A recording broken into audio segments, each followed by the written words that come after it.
What up, what up, what up, what up?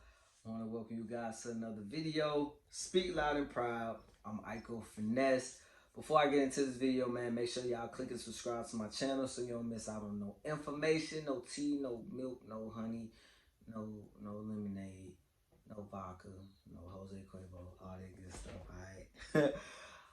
So, today, is it still October? I think it, yeah. Today's October 1st. Today was a great day. As you guys know, from not the last video, but the video before that, not that video, but the video before that, um, I went through the process and the steps to get my court hearing for my gender mark change because I did not change my name. I didn't want to change my name. My name is unisex. My mommy gave me my name, and I love my name. So in that video, I went through all the paperwork that you would need to do your change. So if you guys missed that video, you gotta go watch that one first before you watch this one, alright? So again, like I stated in that video, every state is different. Every state is different. I'm in the state of South Carolina, so your state laws may be different from mine. I got another guy that I know. He's in Virginia, I think, and they don't even have to go to court. All they got to do is take their paper to their letter from their doctor to straight to the DMV, I think. So yeah, every state is different. Make sure you do your research and find out the proper steps to take. All right. So got my court date. I had to be in court at 11:45. I had to go to family court here in Newberry, South Carolina. So you go to court. They take your name and stuff. I had to go into a waiting room. And I was in there with juveniles, and I'm like, at first I'm like, am I in the right place? So I sat there. My hearing was at 11:45. I got to the judge at about 11:50. I think 11:50, 11:55. I was noted for 15 minutes, but I think it went over 15 minutes. So I got called into the courtroom. It was just me, the judge, whatever the person they have off to the side, and then a deputy, sheriff or whatever. So you go in. She'll ask your name, and she read me my docket number and stuff like that. So you're here for such and such and such, and it's yes, ma'am. So after that, I had to raise my right hand, swear to tell the truth, and the information I'm about to give is correct. Blah blah blah blah. So what she did, she went over all the paperwork that I had to turn in. The alpha data, the SLED background check, my paperwork from DSS stating that I wasn't on the sex offenders list and all that other stuff. So pretty much you go through that, and then as you're telling her this, she's typing everything up. So once you tell her everything, she was like, so so the reason for this change is you're making it permanent. Yes, ma'am. So basically everything that you tell her is like, she types it up to where it'll look like this. So this is all the information I gave her. She types it up, and then so she'll give it to you. You read over it to make sure everything is correct on it, and then on the second page is basically finding fact and the conclusions of the law, which basically the judge will say, I further find such and such list not listed in the Department of Social Services. I don't owe child support. Basically, I find that, Mr. Hurd is not attempting to avoid criminal. All that stuff is on the second page. So once that is done, at first I thought I could take my petition, because this is basically what this is. You get the petition. Once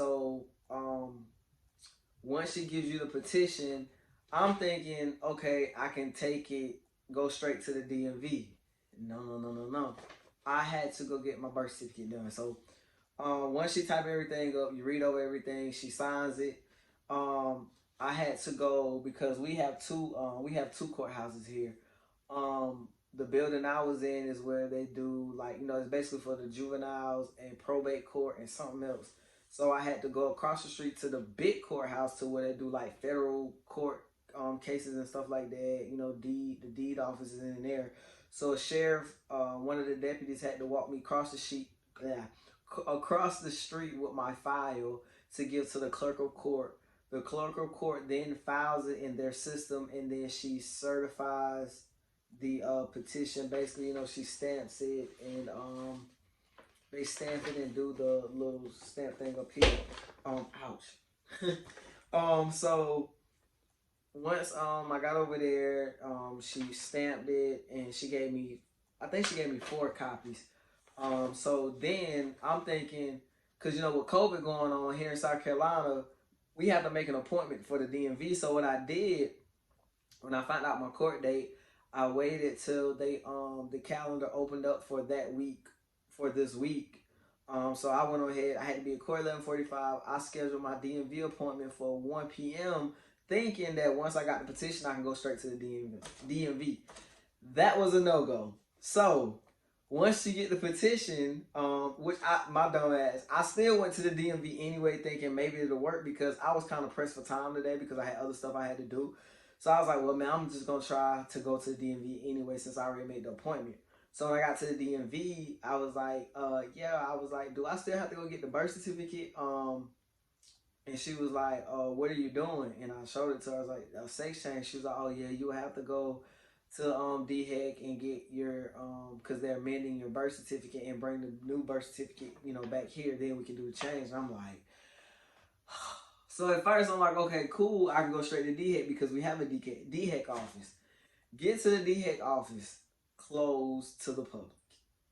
And so I had to drive all the way to Columbia, which is like, getting to Columbia is like 30 minutes, but to get downtown it's like another 10 minutes. Probably like 5 in my case because I was speeding today. Anyway, so I go to DHEC. I had to fill out a birth certificate form because I had one here, but I didn't have time to come back home. I was just straight to Columbia. So I get to DHEC.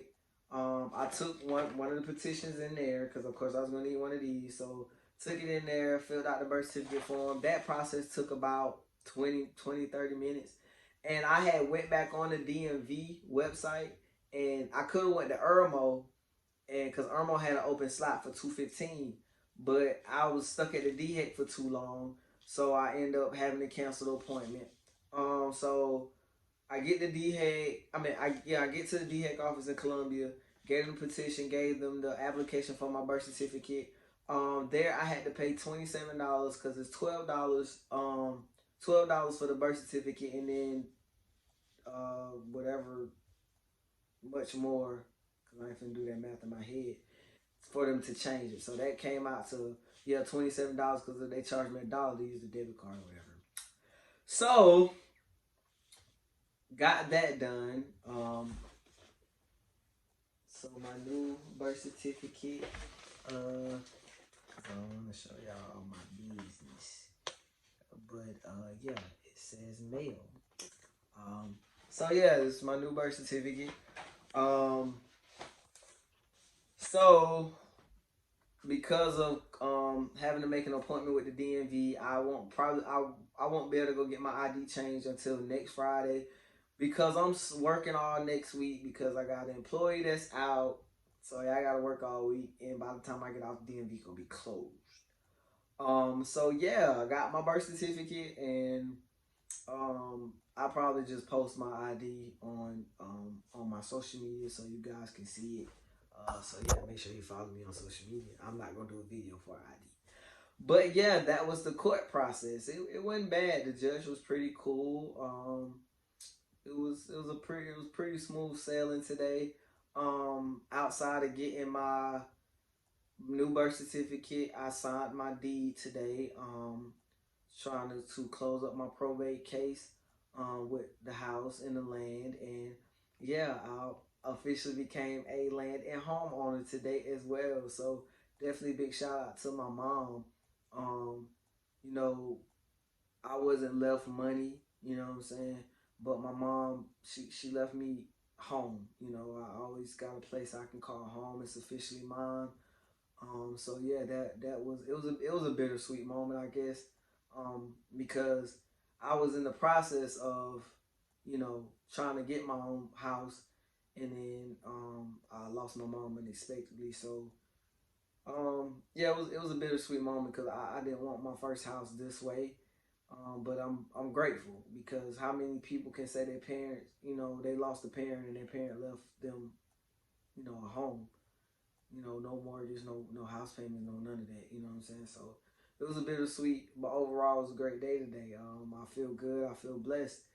Um, and another follow up too. If you guys are following me on social media, I landed my first acting role. I will be playing in a LGBT um, series, which will be available in streaming on Amazon Prime February 2021. So definitely be on the lookout for that. You can check out the website lifechangerseries.com. Follow up with the different characters. Check out the cast members. It's basically based off couples and their friends, and every couple and every friend kind of got their own situation going on. I'm actually playing a stud. When I did the casting call, the producers, I probably read like 2 or 3 lines, and they was like, "Oh yeah, we want you." So shout out to the Tuckers for the opportunity. But yes, which they did ask me, was I comfortable playing a stud? I told them, I mean, that it's called acting, right? It definitely not gonna bother me at all. But yeah, I will be playing Cody. Cody is a arrogant, conceited drug dealer, womanizer. Basically, so yeah, Cody, I'm basically playing what I get labeled as, which is crazy, and I'm the complete opposite of that. But that is my character. But yeah, make sure y'all check out the website, and be on the lookout for that.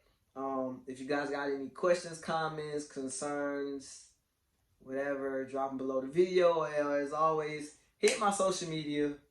How I end every video. If it's not hurting you or harming others, do what makes you happy. Alright? I am Aiko Finesse. I'll let y'all later. Peace.